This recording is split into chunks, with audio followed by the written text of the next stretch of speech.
James Stadium. Today, it's the opener of a new NFL season between the Indianapolis Colts and the Tampa Bay Buccaneers.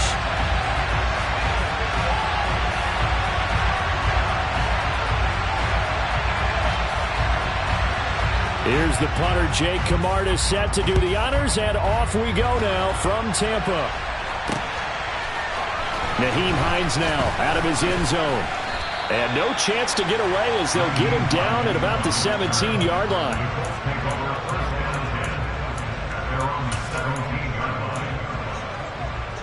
Got it. Ready?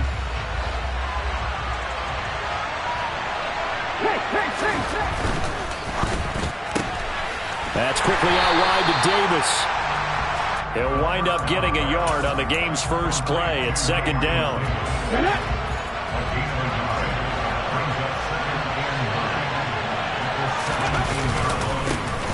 Now a first carry for the brother of Dalvin. It's James Cook. No gain on the play there, so that doesn't help. Now they're looking up at a 3rd and 9 situation. So nothing there that time, and maybe you need to look to the O-line. They weren't able to create any space.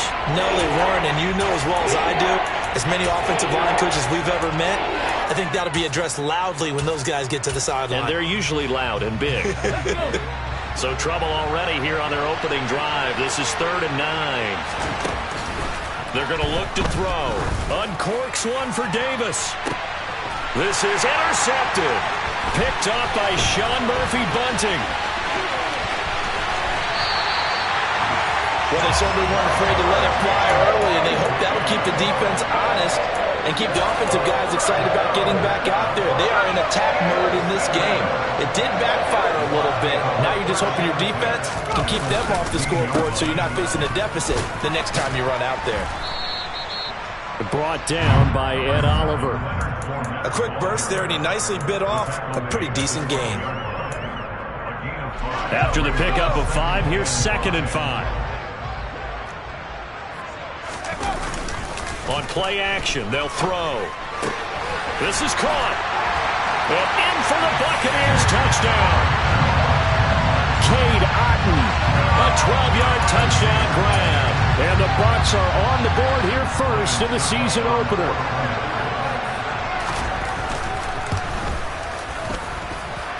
The point after through the raindrops, up and good.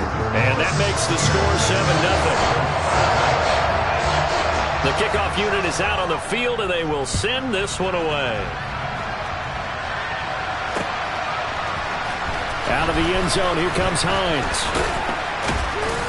And in hindsight, probably should have taken a knee as he only gets this out to the 16-yard line.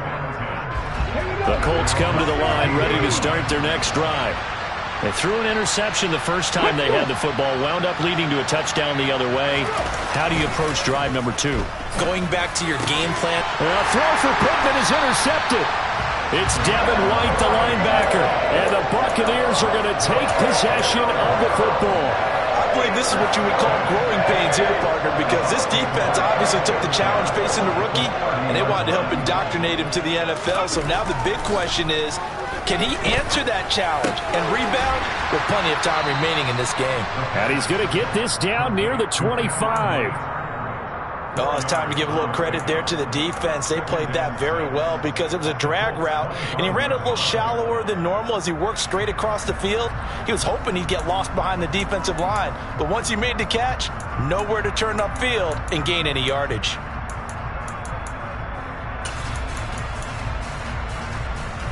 From the 25, here's 2nd and 6. They'll try the right side here with Fournette. And he is met at the line of scrimmage, and he goes down right there.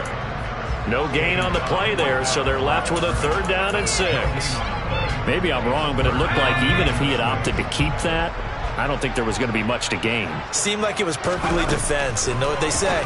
Those guys on the other side, they get paid too. Open man is Godwin. It's complete. And he will be brought down at about the 6-yard line. First catch of the new season for him, and he picks up the first. They'll try and run forward with Fournette. And he gets halfway there from the 6 to the 3 on a gain of 3. Just not a whole lot of room to operate there on that carry. No, not at all. They did a really nice job staying in their proper places and not allowing any lanes to open up. Fournette again. And good work there defensively as they're able to keep him out of the end zone. They call that a loss of 6 yards. And it's 3rd down now. With his size, he's a tough man to bring down, but they do a nice job there stopping his progress and not allowing him to get back to the line of scrimmage. He rifles one that's intercepted. And the Colts are going to have it here as they'll start at their own 7. And as we've seen, points have been precious so far, and they just threw some away on that snap. And look, let's face it, as we advance further into this game, that play will be on the minds of everyone who's watching it. They wonder if this is the turning point. Is this the spot where those points were given away? It could cost them a ball game. Credit him with a 1-yard gain there to make it 2nd and 9. I don't think any of us were surprised that they decided to start this drive on the ground after the last 2 drives ended in interceptions. Unfortunately, though, not a lot going on that first play. Yeah, I think the anticipation was felt also by the defense. Trying to turn the corner, but he's going to be stopped right near the line of scrimmage.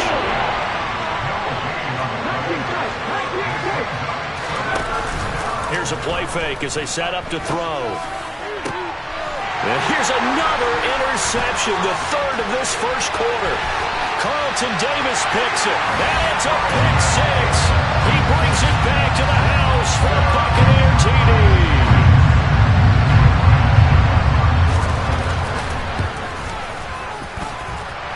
Extra point up and good by Succop. And that'll make the score 14-0. So they'll get another shot on offense following that pick 6. And now the kick is away. Out of the end zone, here comes Hines. And tackled at the 21-yard line, so a net negative there of 4 yards. The Colts come to the line ready to start their next drive. Not only are they in search of their first score, they're in search of their first down in this ball game as they come up 1st and 10. He'll air this one out deep for Davis. And his pass is intercepted for the 4th time today. Picked by Antoine Winfield Jr. And the Bucs are going to take possession of the football. Boy, Charles, you hate to see this for a rookie quarterback. You're hoping it doesn't shake his confidence, but that confidence, it might be shaken because that is 4 interceptions for him now this ballgame. It has to be shaken. Wouldn't be human if you weren't. Doesn't matter whether you're a rookie or a veteran. 4 interceptions, you're not sure what you're doing out there. So to me as a coaching staff, I would think very hard about getting him out and trying it again another day. 2 yards the loss, 2nd and 12.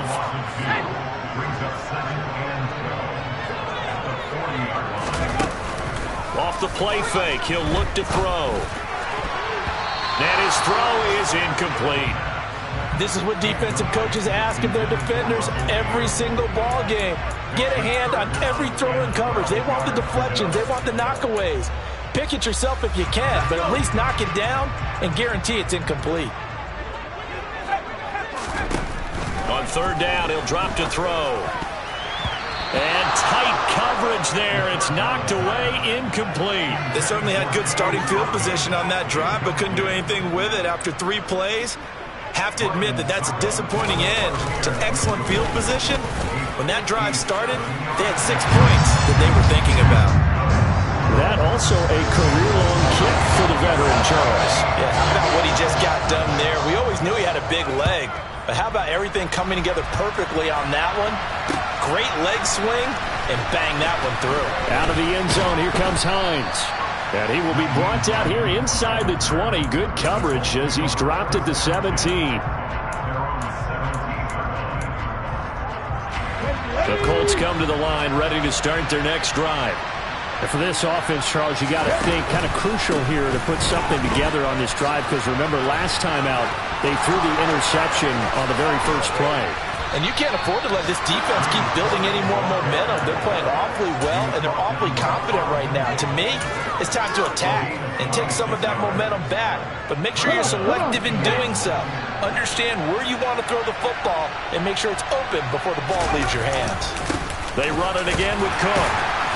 And give him about 5 as he gets this up to the 48-yard line. 17-0 our score after 1.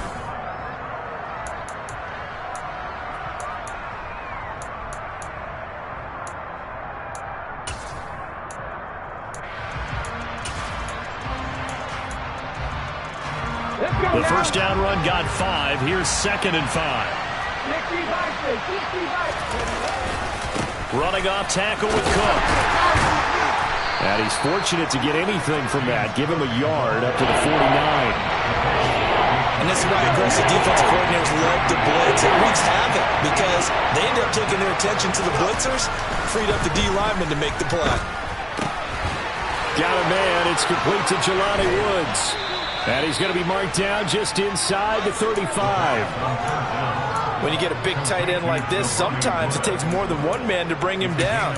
Oftentimes, your best bet, just jump on and hold on and wait for your teammates to arrive to help get him on the ground.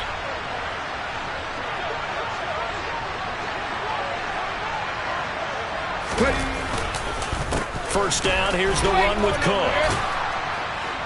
And he'll work his way inside the 30 now to the 28. 40 yards rushing for him now to this point. So they'll come up after the gain of 7 on a 2nd and 3. The play-action fake. They'll look to throw. And this is Cook with a grab. And he'll head out of bounds inside the 10. Mark him down at the 9. 19 yards on the pickup there, and now they'll have it 1st and goal. That's a big league job there of getting out of the pocket, not panicking, and just buying himself some time. Then he made a good, accurate throw to set up 1st and goal. They'll run with Cook. He pushes forward for maybe 3 down to the 6-yard line. That's good power football on 1st and goal. A lot of teams will throw from there, but that's a nice job to chew up a few more yards and get yourself closer to the goal line. They try again with Cook. And they're into the end zone, but it's not verified yet. Hold on, there is a flag down. Down in this one, they needed that score, but they'll have to hold at least for the time being. You're exactly right. Points that they had to have. As you said, they have to regroup now and see if they can get them another way. A crucial penalty there as the hold backs him up for another 2nd and goal. They'll look to throw. The toss here completed to Pittman. Touchdown Colts. Michael Pittman, a 16-yard touchdown. And the Colts are able to make some inroads here to that deficit. And he clanks it off the right upright, and it's no good. Sanchez now, he'll kick it away following the touchdown. And a fair catch signaled for and taken.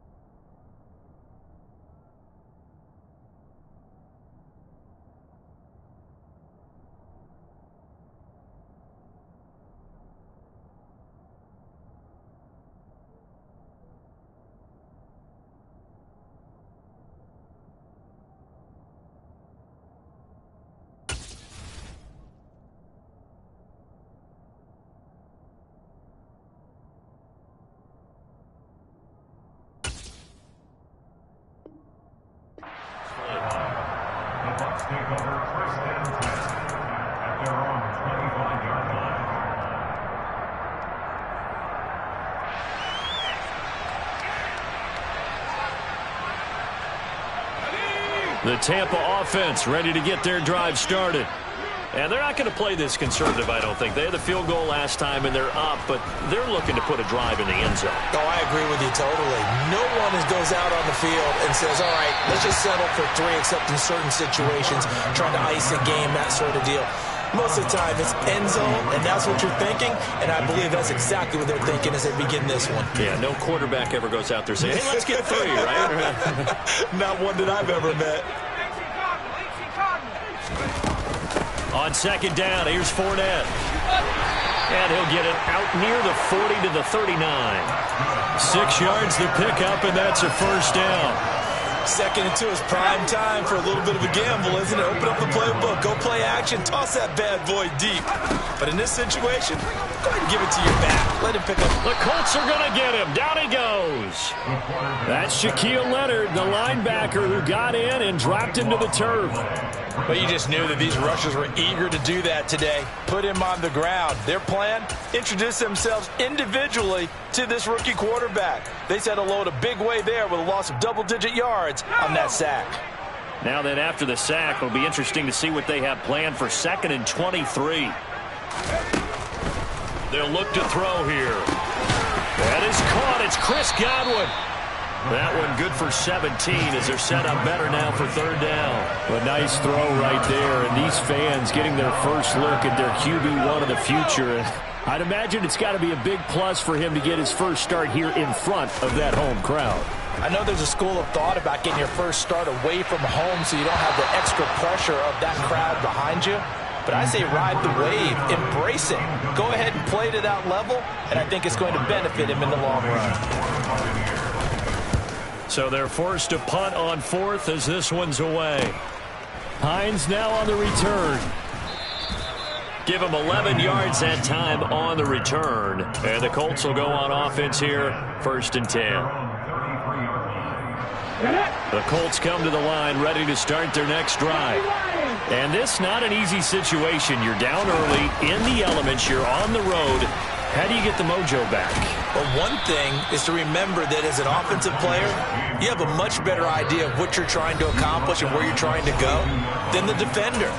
So in this case, because you know it, you can make your cuts with a little more decisiveness, maybe a second fake, some double moves, things of that nature, to go ahead and try and put some pressure on the defense. 2nd and 1. Escaping the pressure right. Nothing open downfield, so he'll throw it away. But there's an incompletion, partner, and the struggles through the air continue because so far their lack of passing production has led to a lack of points. They tried to throw on 2nd down, unsuccessful. Now it's 3rd and 1. A 10th carry in the game for Cook. And he's going to have a first down as he's brought down at the 44-yard line. I like this focus there because he wasn't thinking about breaking that one big. All he thought about was, I need 1. Let's go get that. Ended up picking up 2.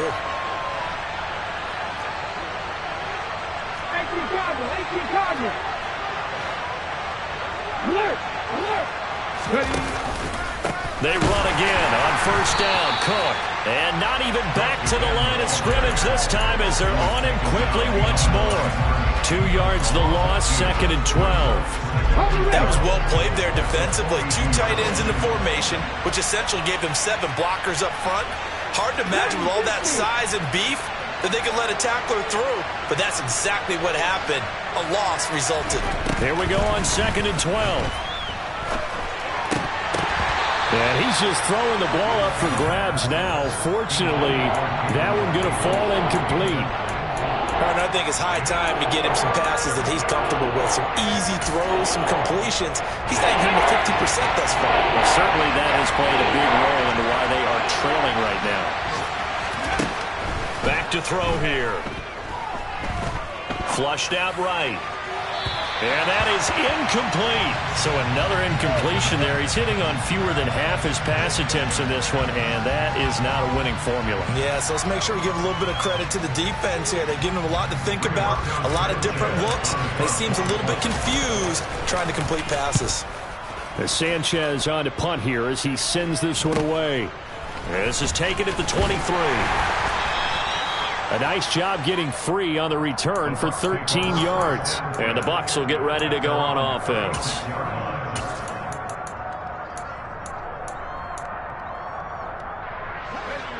The Bucs offense set to begin their next possession.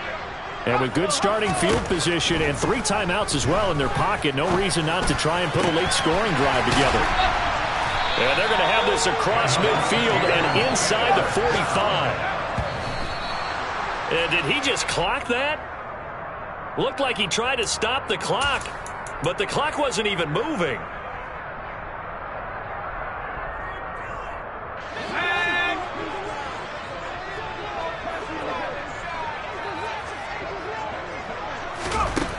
Back to throw now on 2nd and 10. Looking for Godwin, but it's intercepted. Picked off by Stephon Gilmore. And the Colts are going to have it here as they'll start at their own 24-yard line. Second interception for him now here in this first half. And you got to think he's a rookie, Charles. How much does confidence start to become a factor? I think that's a great question because that's what they're going to check on when he gets to the sidelines. The coach is going to check on it. His teammates going to check on it because when you haven't done it before, it's not something that's part of you. You got to see how you're going to react. Let's see how he bounces back. Yeah, because 2 interceptions for him in college and a half. I mean, that just didn't happen.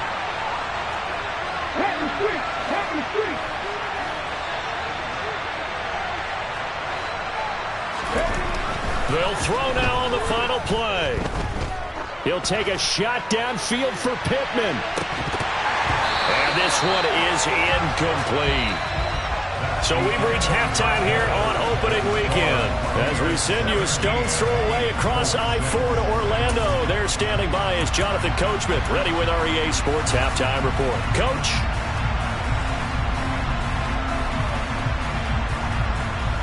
Welcome back. Halftime over. We are ready for quarter number 3. Alongside Charles Davis, I'm Brandon Gaudin.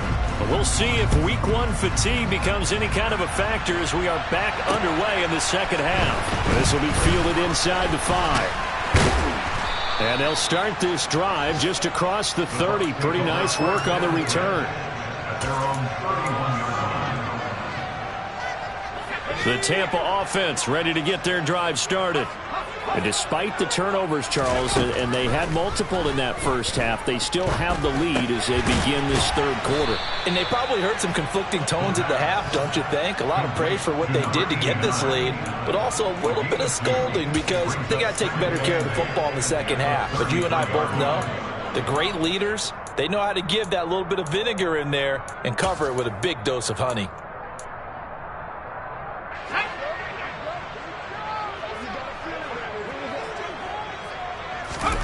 Here's 2nd and 8.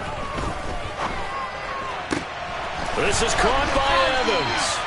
And he'll have it past midfield almost to the 40 before being taken down. Now from Colts territory, here's a 1st and 10 at the 42-yard line. Inside handoff down to Fournette. And he'll power ahead, but only for about 3 yards. 2nd down coming up. In the first half, he was held in check on the ground, but despite that lack of production, they still have the lead. And they've got to feel fortunate about that. If they could actually get production from their lead horse, that would help open up this offense and widen this margin, too. Across the formation, he finds Godwin. And they'll get him to the ground. He has another 1st down at the Colts' 25-yard line.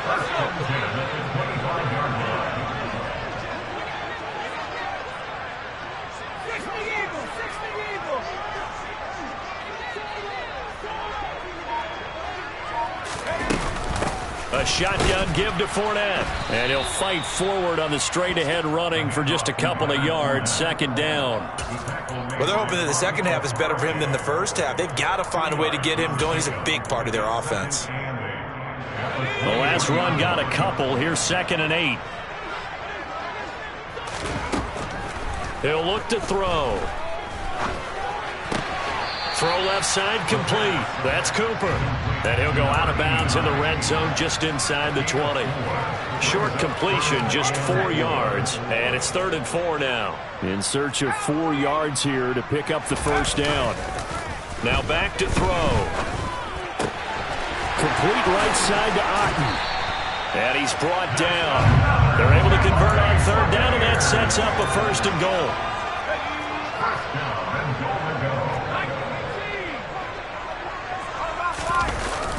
Fournette. And he'll actually lose a little bit of yardage here. Back to the 2. That's going to go as a loss of 2, and it'll be second down. The short field shrinks even more with the type of bodies they brought in on that play. Those extra tight ends, they weren't able to secure their blocks, and that one ended up going backwards.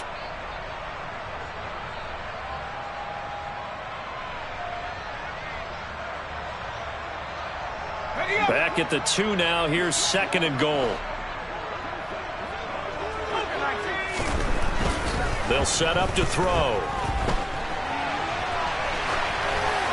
And he just chucked that one out of bounds, out of everyone's reach. Maybe a wise call not to take a sack in this part of the field. It brings up third down. Well, sometimes an incompletion is the right play. And he showed that he's learned from his earlier interception on that throw. Instead of forcing it, he just tossed it away. This Colts D up to the challenge so far, but they need another stop here on third and goal. They'll set up a throw. They'll roll him out, and he can't get rid of it. He's taken down. Bobby Okereke running in and bringing him down.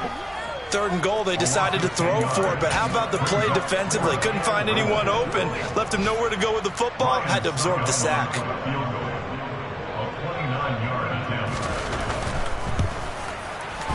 Succop's kick is good, and that will extend their lead even further. Well, they picked up right where they left off in the first half. First drive after the break, they come away with 3 and increase that lead.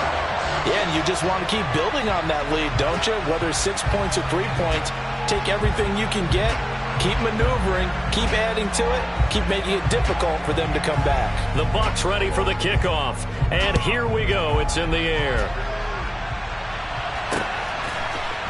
Out of the end zone, here comes Hines. And not a great return here. He'll make it back only to the 10-yard line. In this position, trying to get back into the game, teams are looking for a spark from their special teams. That's not what they got, though. They got a setback, and they have a long field to cover if they want to try and put points on the board. Here's Cook as they begin on the ground. And he's going to take this ahead for right around 3 yards, but no more than that. Second down. Yeah, I don't know if it's exactly a win-win, but if you're on offense, you'll take that kind of a run, all right? It was kind of stacked up, found a little bit of yardage, and frankly, they're pretty close to staying on schedule on offense. The playbook is still open for the coordinator.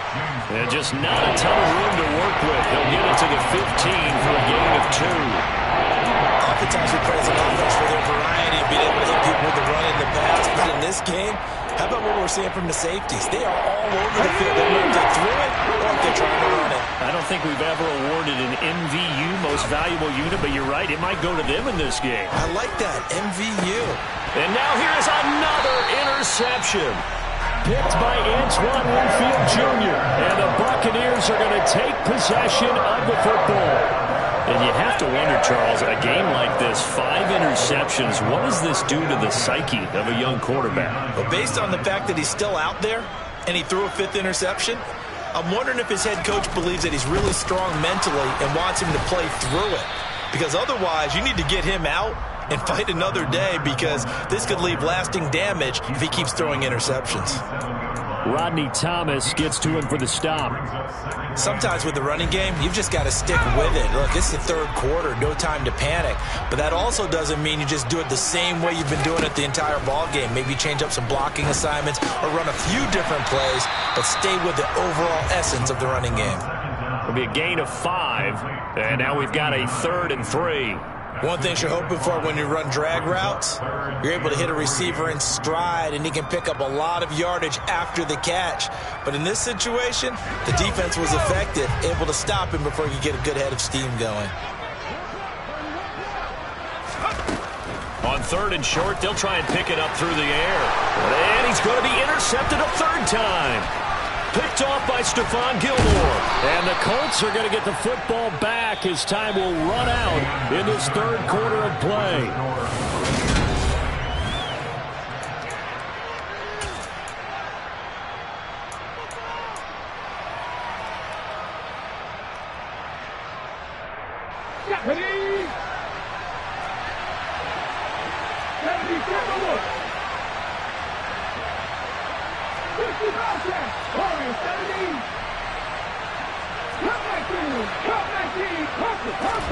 They go back to the air here after the INT on the last drive.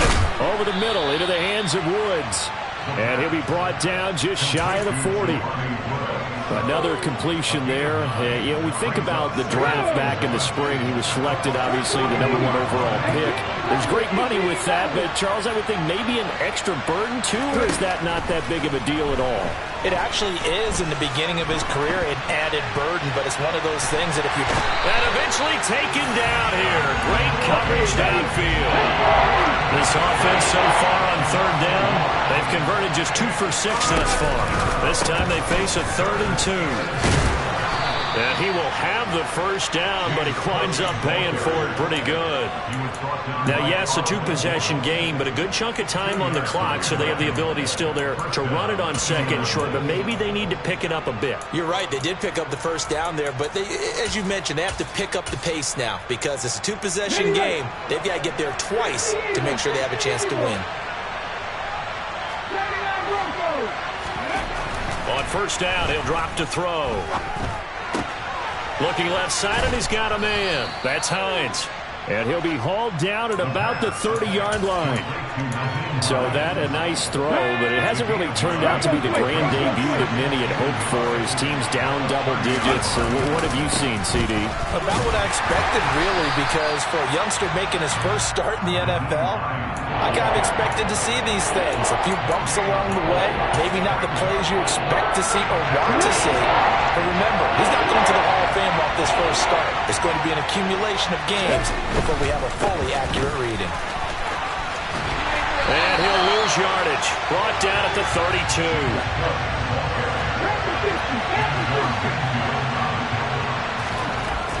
Got to try it here. He's back to throw.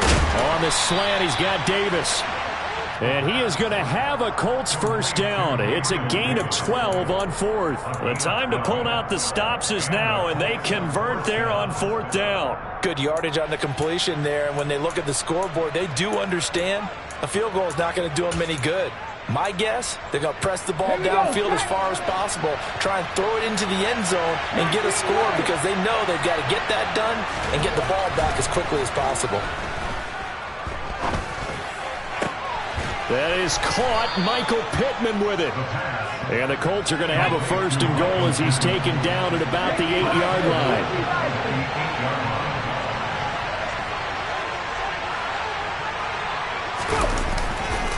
Another tote for the workhorse this afternoon. It's Cook.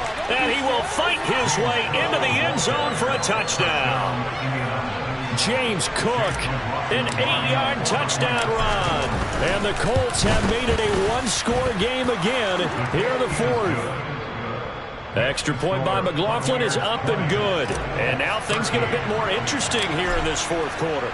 Sanchez now, he'll kick it away following the touchdown. And no return on this one as the fair catch is signaled for and taken.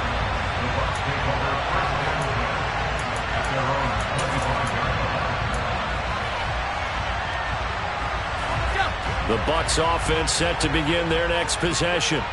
After the touchdown we just saw, we have a brand new ball game. And now look at the situation. You got plenty of time on the clock. Defensively, they have 3 timeouts. So do you run the football here or do you throw it? I think you have that full conversation with your offensive unit, and you tell them, here's the situation.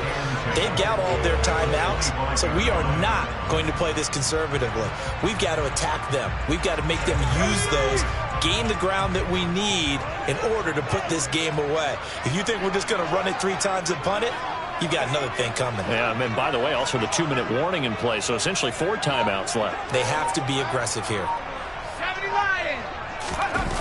On play action, they'll throw. A pass underneath for Fournette. And they're able to get this one across the 35. And now, defensively, they're going to burn their first timeout.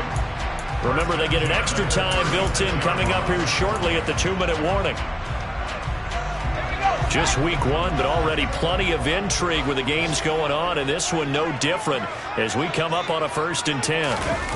On the jet sweep, this is Godwin. And I think this defense knew what was coming as he is smothered behind the line. And his defense here going to burn their second timeout. But you can also factor in another timeout that they'll get when the clock stops at the 2-minute warning.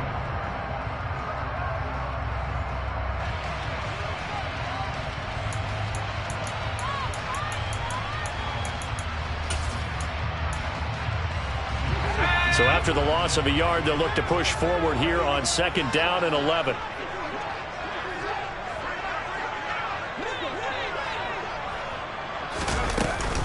They'll try and run some clock with Fournette. And his rough afternoon continues. He's going nowhere again. And now here comes the third of their timeouts defensively. So they'll be left with only the 2-minute warning to stop it from here on out. Possibly a turning point. Big play coming. This is 3rd and long. Back to throw. Nowhere to go here. He lost the football. And the Colts pick it up. And he'll be brought down around the 7-yard line. Well, partner, here's where team football gets tested a little bit, because I know the defensive guys were over there chilling on the sidelines, and all of a sudden they heard the sudden change call because that fumble puts them right back on the field, and they've got to go out and finish the game now themselves. Absolutely. Nursing that slim lead here in the 4th, a costly turnover. Cook up the gut. And he's brought down right at the 5-yard line. Give him 2 on the play. It'll be a gain of 2, and speaking of 2s, it'll take us to the 2-minute warning. So the Colts in possession of the football as we get you reset. And they're knocking on the door. 2nd and goal now in a 1-score game. The line of scrimmage once again the 5 as they get ready for 2nd and goal. Again, it's Cook. And he'll get him a bit closer as he's down to the 2-yard line. They get 3 yards closer, but still work to do. It's 3rd and goal. 2 straight shots on the ground. Now on 3rd, do you go to the air? I think the possibility exists, and if you're doing it, you're probably going to play action since you ran it twice. But I often think that 2nd down is the time you go play action and throw the ball.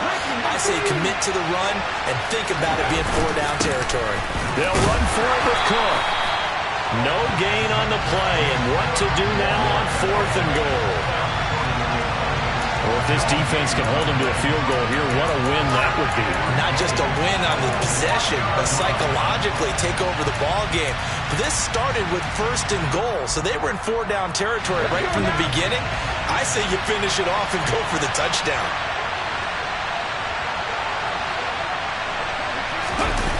Running for it, here's Cook.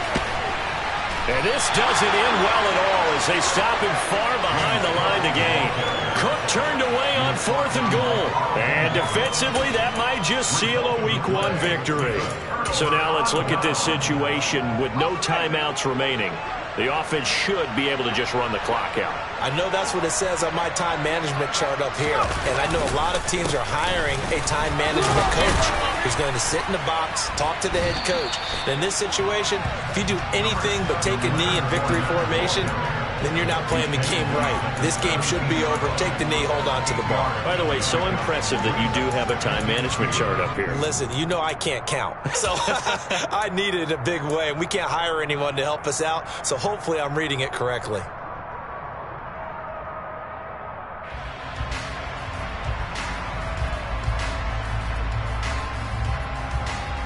So they come up on 2nd down. If they can get another run like we just saw, would likely put an end to this thing.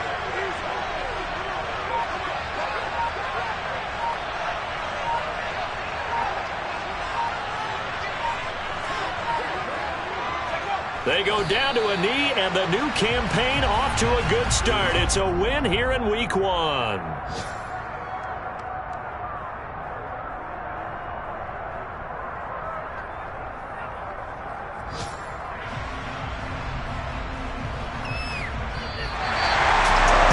City always a little extra excitement for Week 1, and one of our early window games here in Week 1 on a Sunday comes to a close. Good to be back in the booth with you, my friend. And it's good to be back in the booth with you as well. We know that not everyone's going to start the season 1-0, right? Half the league is going to have a loss on their record, but everyone's got to build off of that opener.